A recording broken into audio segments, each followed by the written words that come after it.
والصلاة والسلام على سيد المرسلين محمد وعلى آله وأصحابه أجمعين.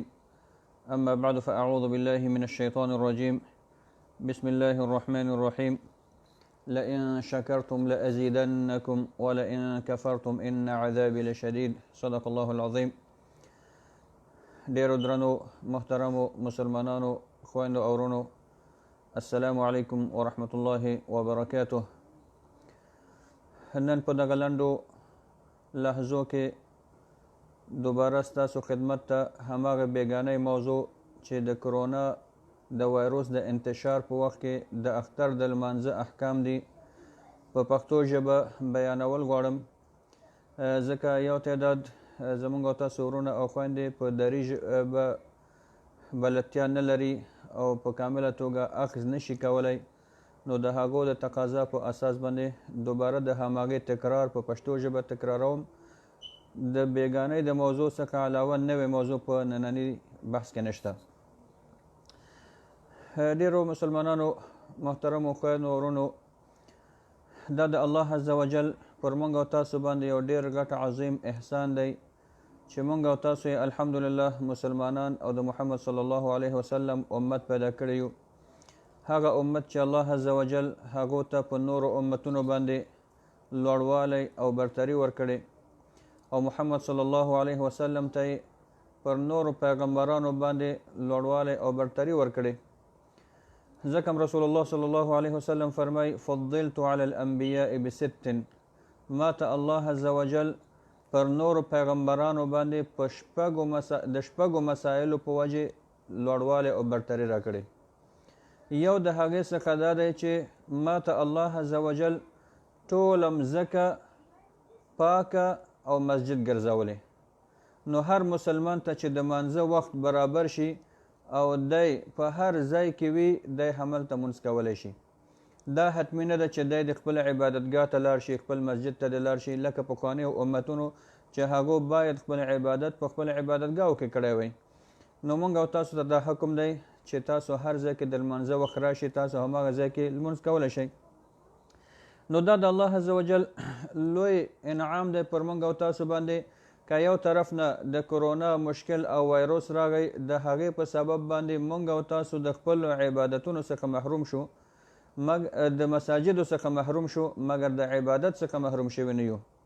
هماغه پروردګار سره زمونږ او تاسو رابطه قائمه ده، د خپل پروردګار په امر باندې خپل عبادتونه ترسره کوو، 5 وخته لمونځ کوو، خپل ټول هغه دیني احکام ترسره کوو. نو د الله لوی احسان همدا دی چې مونږ او تاسو ته خپل کور یې مسجد ګرځولی. که پخوا مونږ او تاسو مسجد ته تللو د جماعت اجر او ثواب مو حاصلوو، اوس هماغه اجر الله عز وجل مونږ او تاسو ته په کور کې راکوي. که پخوا مونږ او تاسو تراوح ته مسجد ته تللو، اوس الله عز وجل هماغه د تراوح اجر مونږ او تاسو ته په کور کې راکوي. او دا د رسول الله صلی الله علیه وسلم حدیث دی چې په نورمال او عادي حالاتو کې هر کله چې یو انسان یو عمل ترسره کوي او بیا د یو مشکل په سبب باندې، د یو خوف، د یو ویرې یا مرستیا، یو بل مشکل په سبب یا مسافرت په سبب د هغه عمل څخه دی پاتې شي، نشي ترسره کولی، الله عز وجل د هغې اجر دغه انسان ته په نیت باندې ورکوي. نو زه په دې مطمئن یم چې انشاء الله زمونږ او تاسو په نیتونو باندې به الله تعالی مونږ او تاسو ته په خپلو کورونو کې د ټولو هغه عبادتونو چې ورسره مسلمانانو عادت درلوده هغه اجرونه ورته په کور کې ورکوي. یو د هغه مسایلو نه چې مونږ او تاسو ته اسلام امر کړی هغه همدا دی چې عبادت باید پرې نه ښودل شي. عبادت باید ترسره شي، ولو که په کور کې وي هغه باید ترسره شي. او پرون هم ما دا مثال وړاندې کړه، کله چې موسی علیه السلام او هارون علیهم السلام سره د بني اسرائیلو دوی د فرعون د ویرې نه نور هغه خپل عبادتونه په ښکاره توګه باندې نشو ترسره کولی، نو الله عز وجل دوی ته امر وکړ چې وجعلوا بیوتکم قبلة واقیموا الصلاة، تاسو خپل کورونه قبله وګرځوئ، یو بل ته مخامخ کړئ، خپل کورونه قبله کړئ، یعنی مساجدو ته محول کړئ، همدارنګه په خپلو کورونو کې لمونځونه ادا کړئ. نو اوس هم که مونږ او تاسو باندې که موسی علیه السلام ته د فرعون ویره وه، د هغه د لښکر او د وژنې ویره وه، مونږ او تاسو ته هم یو بله ویره، یو بل چیلنج هغه مخامخ دی چې هغه د کرونا وایروس دی، چې د هغې په سبب باندې موږ او تاسو تجمعات نشو کولی، یو ځای کې سره نشو راټولېدلی، او د دغه وایروس په سبب باندې زمونږ او تاسو ټول د ټول انسانیت هغه ټول نظام ګډوډ شوی دی. تعلیمي نظام متضرر دی، اقتصادي نظام متضرر دی، پروازونه متضرر دي، هغه کورني روابط متضرر دي، تقریبا ټولو مسایلو باندې د دې هغه اغیزې شامل دي. نو په دغه اساس کله چې مونږ او تاسو ته هم دغه ویره شامله ده، نو مونږ او تاسو ته هم دغه امر دی چې خپل عبادتونه په کور کې ترسره کړو. یو د هغه عبادتونو نه اوس راتلونکی اختر هم دی. څرنګه چې قریبا په دغه 2 میاشتو کې کم او زیات کې مونږ او تاسو د جمعې لمونځونه خو یو تعداد به کړي، جماعت سره یو تعداد د ماسپښین لمونځونه کړي دي، نور منځونه عبادتونه تراویح مونږ او تاسو کور کې وکړي، الحمدلله یو تعداد مسلمانانو ختمونه په کور کې وکړه، هغه خپل ټول مناسک مو په کور کې ترسره کړي. نو هغه آخرین عبادت چې د رمضان مبارک میاشتې پای کې راځي چې هغه د اختر لمونځ دی، دغه د اختر لمونځ به هم انشاءالله کور کې کوو. نننی بحث کې زما موضوع همدا ده چې د اختر حکمت او فلسفه په اسلام کې څه شی دی، د اختر د لمانځه حکم څه شی دی، د اختر لمونځ په څه وخت کې ادا کیږي، آیا د اختر لمونځ باید په جماعت کې وشي که یوازې شکل او په 3 نفرو باندې هم کیږي، که لمونځ د اختر په کور کې ترسره کیږي په څه شکل باندې وشي، او د خطبې څه حکم دی د اختر د لمانځه دپاره. نو دغه ټول مسایل به انشاءالله په ننني لنډ بحث کې سره روښانه شي. اول خو موږ تاسو دا باید وپوهیږو چې دغه اختر حکمت او فلسفه په اسلام کې څه شی ده. ولې موږ تاسو اختر لمانځو، ولې په اختر کې خوشحالي کوو، دغه خوشحالي په کوم مناسبت ده. موږ او تاسو په اسلام کې 2 اخترونه لرو، یو وړوکی اختر دی او بل لوی اختر دی. دغه دواړه اخترونه زمونږ او تاسو عبادتونو سره ارتباط لري. زمونږ او تاسو خوشحالي په دغه اخترونو کې د یو عبادت په اساس باندې ده. وړوکی اختر کې یا عید الفطر کې موږ او تاسو الحمدلله د الله په امر سره یو میاشت روژه نیسو، قیام اللیل کوو، تراویح ترسره کوو، د قرآن عظیم الشان ختم په تلاوت سره هم کوو، په تراویح کې هم اورو، تهجدونه کوو، پیشلمي کوو، یعنی هر هغه امر چې الله عزوجل موږ او تاسو ته کړی هغه ترسره کوو. خیراتونه، صدقه فطر، زکات، نور سخاوتونه په دغه میاشت کې تر ټولو میاشتو ډېرې وي. نو کله چې دغه ټول عبادت ترسره کوو، د هغه په مقابل کې د اختر په ورځ باندې موږ او تاسو خوشحالي کوو چې موږ او تاسو ته الله عزوجل توفیق راکړه چې یو میاشت د الله دپاره مو روژه ونیوله، عبادتونه مو ترسره کړه، نن هغه عبادت زموږ پوره شو، نو موږ خوشحالي کوو، د خوشحالۍ اظهار کوو. د اختر ورځ مسلمانانو د عبادت ورځ ده، دغه خوشحالي هم زموږ او تاسو عبادت دی. د اختر ورځ د فحشا او منکرات او قماربازي او شرابخورۍ او د نورو ګناهونو ورځ نه ده. د اختر خوشحالي د عبادت په ترسره کولو باندې ده. نو ځکه په احادیثو کې د اختر ورځ ته یوم الجائزه وایي، د جایزې ورځ، د انعام ورځ، چې مسلمانانو یو میاشت روزه نیولې ده او په دغه ورځ باندې د اختر په منځ کې الله عزوجل هغه ټولو بندګانو ته اجر ورکوي. او د حدیث مفهوم دا رقم دی چې الله عزوجل ملائکو ته د اختر د منځ په وخت کې وایي چې دا خلک څه دپاره راټول شوي دي. ملائکه ورته وایي چې دغه ټول راټول شوي دي د اختر لمونځ کوي او ستاسو څخه اجر غواړي د خپل یو میاشت عمل. الله عزوجل به دوی شاهد ونیسي چې تاسو ټول شاهد اوسئ چې ما دې ټولو ته بخښنه کړې ده. نو دغه د اختر خوشحالي د عبادت ترسره کولو په مناسبت باندې خوشحالي ده. د لوی اختر خوشحالي په کوم مناسبت ده؟ هغه دا ده چې زموږ تاسو میلیونونه حاجیان هغه ځي د حج د اسلام یو رکن ادا کوي، حج ترسره کوي، هغه هلته قرباني کوي، حج کوي. موږ تاسو هغو سره په خوشحالي کې ځان شریکو، دلته قرباني کوو او ځان په خوشحالي کې ورسره شریکو. نو هغه هم د یو عبادت د اسلام د یو رکن ترسره کولو پورې ارتباط لري، لکه څرنګه چې روژه هم د اسلام یو رکن دی. کله چې رسول الله صلی الله علیه وسلم مدینه منورې ته هجرت وکړ، انس ابن مالک رضی الله عنه روایت کوي چې رسول الله صلی الله علیه وسلم هلته ولیدل چې خلک 2 ورځې خوشحالي او میلې او لوبې کوي. رسول الله صلی الله علیه وسلم ترې پوښتنه وکړه چې تاسو په دغه ورځ څه مناسبت دی، ولې دغه خوشحالي او لوبې کوئ؟ دوی ورته ویلي چې دغه زموږ په کال کې د خوشحالۍ ورځې دي. رسول الله صلی الله علیه وسلم دوی ته وفرمایل چې تاسو ته الله عزوجل د هغه خوشحالۍ په نسبت باندې 2 ورځې داسې درکړي دي چې هغه هم د خوشحالۍ ورځې دي، هم عبادت دی. هغه عید الفطر او عید الاضحی دی. نو د اختر د ورځې خوشحالي او فلسفه او حکمت هم دا دی چې موږ یو عبادت ترسره کړی، د هغه عبادت د شکر په اساس باندې خوشحالي کوو. نو هم دا د الله د شکر ورځ ده، هم د خوشحالۍ ورځ ده، هم د عبادت ورځ ده، هم د الله څخه اجر حاصلوو.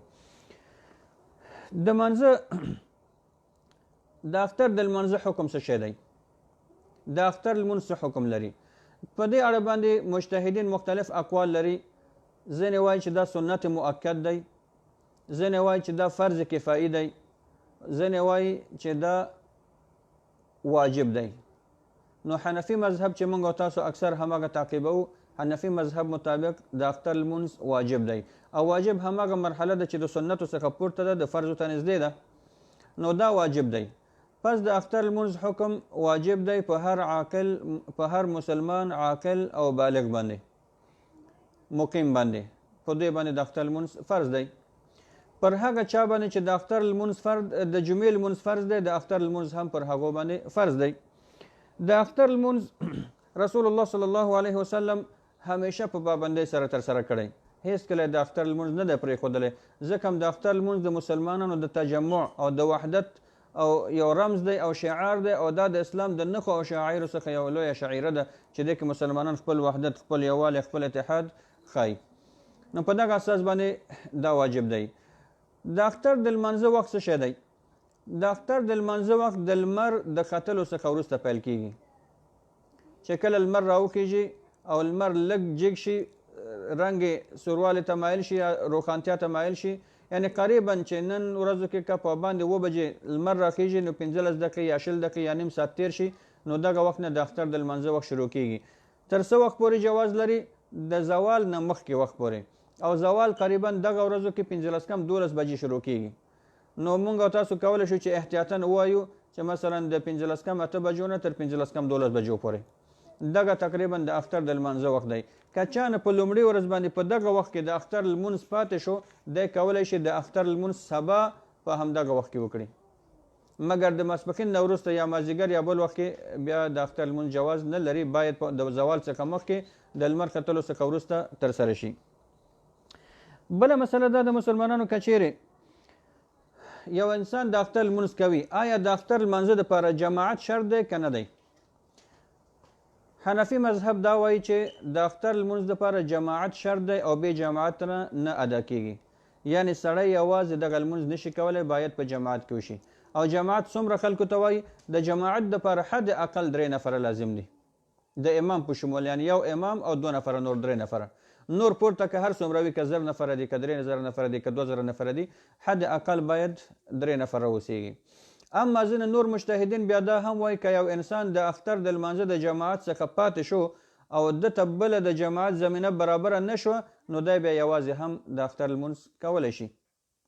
مګر حنفي مذهب هم دا دی چې د اختر د لمانځه دپاره جماعت شرط دی، نو حد اقل د جماعت هم دا دی چې باید 3 نفره اوسیږي. اساسي مهم نقطه هم دا ده چې آیا په موجوده شرایطو کې چې د کرونا وایرس په سبب باندې مساجد زموږ او تاسو تړلې دي، مسلمانان سره نشي یوځای کېدلی، تجمعات ممنوع دي، آیا د اختر لمونځ په کور کې جواز لري که جواز نه لري؟ دغه نقطې کې باید زه ووایم چې د اختر لمونځ په اوسني شرایطو کې په کور کې جواز لري او باید د اختر لمونځونه په کورونو کې وشي،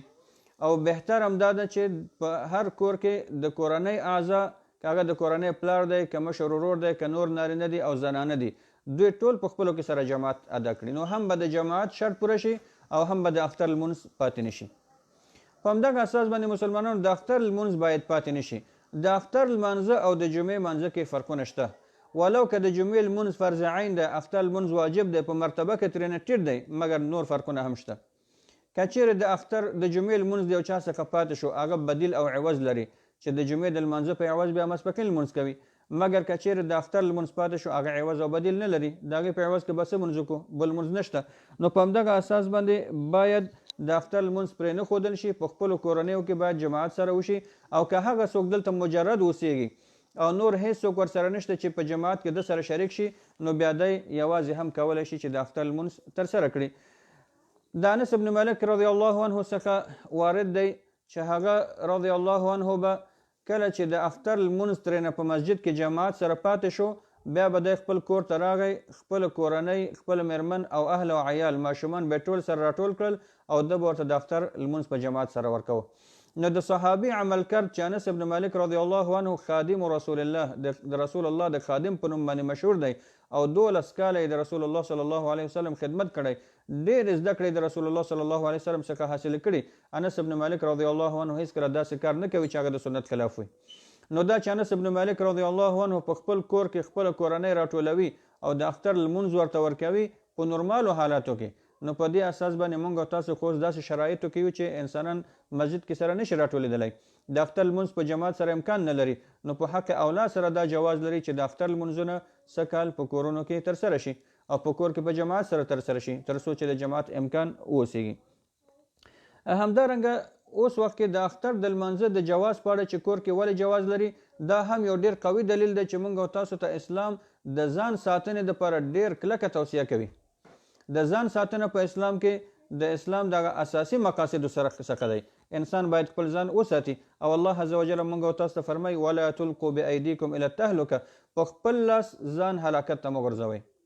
په خپل ځان مه هلاکوئ. په خپل لاس ځان هلاکت څه معنا؟ همدا معنا چې ته احتیاط نه کوې، هغه صحي تدابیر چې تا ته وزارت صحت وایي او نور ادارې درته وایي چې لاس مه ورکوه، دغه فاصله د 1.5 متر څخه مه کموه، په مسجد کې یا بل ځای کې سره مه راټولېږئ. نو چې کله وزارت صحت او د صحت ارګانونه او ادارې موږ او تاسو ته دا توصیه کوو او موږ هغه په اعتبار سره نه اخلو، د هغې خلاف کار کوو، یو بل سره یو ځای کېږو یا د اختر لمونځونه کوو یا جمعه کوو یا نور کوو، او که په هغه سبب باندې یو انسان مبتلا کېږي نو دا بیا کبیره ګناهونو څخه ده. نو د ځان ژغورنه ځان ساتنه هم د اساساتو څخه د شریعت اسلام کې. نو په دغه اساس موږ تاسو ته دا امکان نه لري چې یو ځای کې سره راټول شو، نو هر سړی باید په خپل کور کې په جماعت سره لمونځ وکړي. خصوصا چې اوس وخت کې د قانون مطابق 15 نفره په یو کور کې سره راټولېدلی شي، نو که یو کور کې د جماعت امکانات نه برابرېږي او 2-3 ملګري سره نږدې خپلوان یا نږدې اقارب یا همسایګان سره په یو ځای کې راټول شي، په دې شرط چې هغه صحي تدابیر په نظر کې ونیسي او دوی جماعت سره لمونځ وکړي، نو په دې کې به هم بک نه وي. بل دا ده چې د اختر لمونځ قضایي نه لري. که د چا نه د اختر لمونځ پاتې شو نو دی بیا قضایي نشته، نو دا چې د چا نه پاتې شي دا به ښه وي که دی په خپل کور کې جماعت سره لمونځ وکړي، نو کور کې جماعت سره بهتر دی، معلومه خبره ده. نو په همدغه اساس مسلمانانو خویندو او ورونو څه کال زموږ او تاسو ټول مسجدونه بند دي. په ټول ملبورن کې د اختر لمونځ هغه څه اجتماعي شکل باندې چې موږ او تاسو پخوا کول چې الحمدلله 3,000 مسلمانان به جماعت ته حاضرېدل، هغه څه شاندار لمونځ نن څه کال موږ او تاسو نشو کولی نظر په دغه شرایطو سره، مګر موږ او تاسو ته اسلام هم دا حکم کوي چې هر انسان د په خپل کور کې د اختر لمونځ وکړي، خپل کورنۍ سره د په جماعت سره ترسره کړي. نو په کور کې د اختر لمونځ جواز لري، هیڅ مشکل په دې کې نشته. د اختر لمونځ په کومې طریقې باندې ادا کیږي؟ د اختر لمونځ طریقه به زه په لنډ شکل باندې بیان کوم، په لنډ شکل باندې. اگر چې ما د مسجد په همدغه فیسبوک کې چې تاسو دا خبرې اورئ، دلته په پښتو ژبه، په دري ژبه او په انګلیسي ژبه، په دریو ژبو سره ما د مانځه طریقه خپره کړې ده. که د چا نه دلته پاتې شو کولی شي چې هلته نوشته تیاره موجوده ده، د هغې نه هم استفاده وکړي. د اختر لمانځه دپاره اذان نشته، اقامت نشته. د اختر لمانځه دپاره اذان نشته، اقامت نشته. نو بې د اذان او بې د اقامت نه د اختر لمونځ کېږي. که یو کورنۍ کې مثلا 3 نفره دي یا 4 نفره دي یا 15 نفره دي، امام چې نارینه دی هغه به وړاندې ودرېږي، هلکان یا نارینه به ورپسې شاته ودرېږي، زنانه او نجونې به ورپسې شاته ودرېږي. فقط به امام د تکبیر څخه شروع کوي، مګر د تکبیر څخه مخکې نیت دی، او نیت په هر عمل کې هر عبادت کې مهم دی. د نیت ځای مسلمانانو اصلا زړه دی، چې ستا په زړه کې همدغه اراده شته چې زه د اختر لمونځ کوم، دغه کافي دی. حتمي نه ده چې په ژبه باندې دا نیت تکرار شي. زموږ تاسو یو تعداد مسلمانان دغه ژبې سره ډېر مشکل کې اخته دي، نیت کوي غلطیږي، بیا د سره وایي، بیا نیت کوي غلطیږي، بیا د سره وایي. دا رقم نه ده، دا مشکل په اسلام کې نشته. نیت د زړه عمل دی چې ستا په زړه کې همدغه نیت و چې زه د اختر لمونځ کوم، دا کافي دی. ښه، لومړی قدم کې نیت. د نیت څخه وروسته امام تکبیر وایي، دې ته وایو تکبیر تحریمه. امام لاسونه غوږو پورې پورته کوي، تکبیر وایي الله اکبر. دې نه وروسته لاسونه باید وتړل شي. امام هم لاسونه تړي، مقتدیان چې شاته ولاړ دي دوی هم لاسونه تړي. امام سبحانك اللهم وایي سري پټ شکل باندې، سبحانك اللهم وبحمدك وتبارك اسمك وتعالى جدك ولا اله غيرك. مقتدیان به هم وایي. کله چې امام سبحانك اللهم خلاص کړه، بیا 3 تکبیرونه وایي، دې ته وایو تکبیر زوائد. هر تکبیر سره به لاسونه پورته کوي او بیرته به یې زړه نیسي. نو تکبیر به وایي الله اکبر، بیا به لاسونه زړه نیسي، بیا الله اکبر، لاسونه به زړوند وي، الله اکبر، لاسونه زړوند وي. درې تکبیرې چې وویلې بیا به لاسونه وتړي قرائت به شروع کړي په لوړ اواز سره الحمدلله به وایي الحمدلله څخه وروسته هر صورت چې ورته اسانه دی که قل هو الله احد دی یا بل صورت دی یا بل صورت دی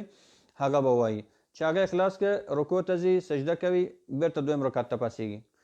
دویم رکعت ته چې پاسېده اول به سورت فاتحه وایي بسم الله به وایي سورت فاتحه به وایي سوره فاتحه څخه وروسته هر صورت چې ورته اسانه وي هغه به وایي د صورت څخه وروسته به بیا درې تکبیرونه وایي د اول رکعت او دویم رکعت فرق دا دی چې په لومړي رکعت کې د سبحانک اللهم څخه وروسته درې تکبیره ویل کېږي او په دوهم رکعت کې د سورت فاتحه او قرائت څخه وروسته تکبیرونه ویل کېږي نو دلته چې کله امام قرائت خلاص کړي بیا به درې تکبیره وایي په هماغه شکل باندې لاسونه به غوږونو ته پورته کوي بیرته بیا ځوړند نیسي الله اکبر الله اکبر الله اکبر په همدغه شکل به لاسونه ځوړند کوي بیا به څلورم تکبیر وایي رکوع ته به ځي کله چې څلورم تکبیر ویل رکوع ته ځي رکوع سجده او سلام ورپسې لمونځ خلاصېږي په همدغه شکل د اختر لمونځ خلاصېږي کله چې د اختر لمونځ خلاص شو ورپسې خطبه ده د اختر خطبه سنت دی مستحب عمل دی سنت دی